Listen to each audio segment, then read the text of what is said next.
কিন্তু মনের মধ্যে বড় কষ্ট, আমরা জাতি হিসেবে বড়ই অকৃতজ্ঞ। আমরা জাতি হিসেবে বড়ই অকৃতজ্ঞ। যেই ছাত্রদের ওসিলাই স্বাধীনতা পেলাম, আজকে আমরা তাদেরকে শত্রু বানা। সামনে রাজপথে থেকে বন্দুকের কাছে যারা বুক পাতিয়ে দিয়েছিল, যারা নির্ভয়ে জীবন দিতে প্রস্তুত ছিল, হাসনাত আব্দুল্লাহ, সার্জিস আলম, নাহিদ ইসলাম, আসিফ মাহমুদ, যাদের নেতৃত্বে স্বাধীনতা পেলাম, আজকে তাদেরকে 6 মাস পার না হতেই আমরা তাদের উপরে আক্রমণ করা শুরু করেছি। আমরা কি কৃতজ্ঞ না অকৃতজ্ঞ? এ কথা বলেন না কেন? একটা কথা ভালো করে মনে রাখবেন, যেই জাতি ভালো মানুষের মূল্যায়ন করতে জানে না, ওই দেশে ভালো মানুষের তৈরি হয় না। যেই জাতি জাতির বীরদেরকে সম্মান করতে জানে না, ওই দেশে নতুন করে বীর তৈরি হয় না। যেই দেশে দেশপ্রেমিক নাগরিক তৈরি, দেশপ্রেমিক নাগরিকে কদর করতে জানে না, ওই দেশে নতুন করে দেশপ্রেমিক নাগরিক তৈরি হয় না। হাসনাত আব্দুল্লাহকে হামলা করে রক্তাক্ত করেছে, তার কান্না দেখে আমি নিজেই অত্যন্ত দুঃখ ভারাক্রান্ত, আমার হৃদয়ে রক্ত খনন হয়েছে।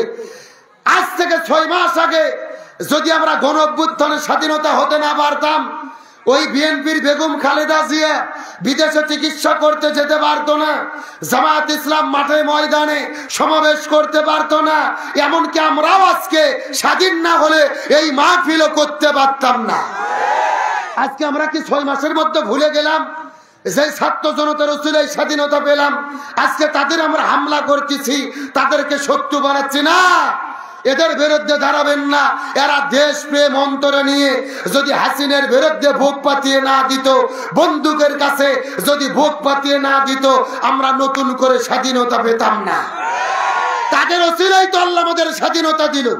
এই জন্য তাদের কদর করেন, তাহলে আমরা মাথা উঁচু করে দাঁড়াতে পারবো। ওই ভারতের আধিপত্য আমরা মোকাবেলা করতে পারবো। তার কারণ স্বৈরাচার হাসিনা ছিল সোনার ডিম পাড়া হাঁস। কিসের ডিম পাড়া হাঁস?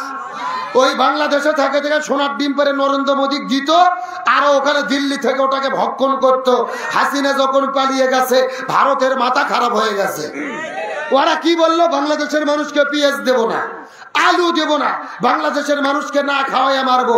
চিৎকার করে বলেন রিজিকের মালিক কে? আরো জোরে বলেন। ওরা যখন বলেছে বাংলাদেশে আলু আর পেঁয়াজ দেব না, আমরা বলছি তোদের পেঁয়াজ আর আলু আমরা খাবো না। এ কথা কর না গা। আমরা 15 দিন ওদের পেঁয়াজ আর আলু কিনিনি। এখন ভারতে পেঁয়াজ হলো 1.5 টাকা কেজি, আলু হলো 2 টাকা কেজি। আলু আর পেঁয়াজ পচে যাচ্ছে।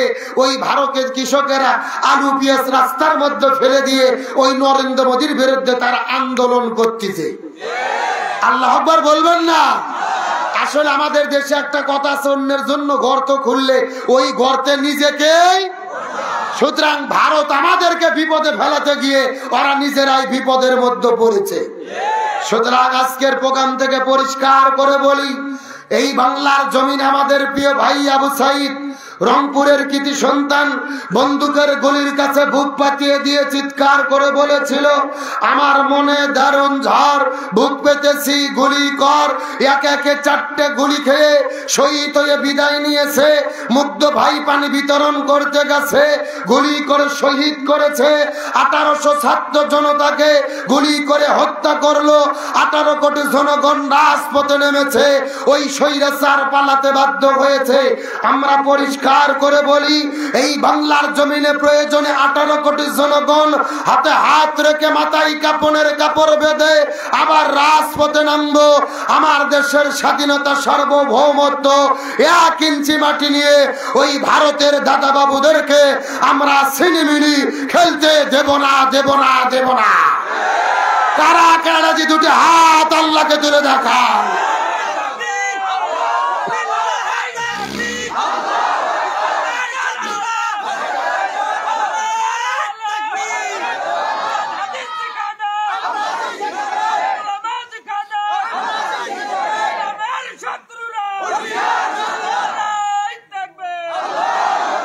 আমার কথা পরিষ্কার, 24 আমরা বাংলাদেশ স্বাধীন করেছি।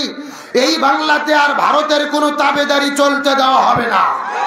বরং যারাই ভারতের দালালি করবে আমরা তাদেরকেই বয়কট করতে বাধ্য হব। আমরা দেশ নতুন করে স্বাধীন করেছি, মাথা উঁচু করে বীর পুরুষের মতো আমরা বাঁচতে চাই।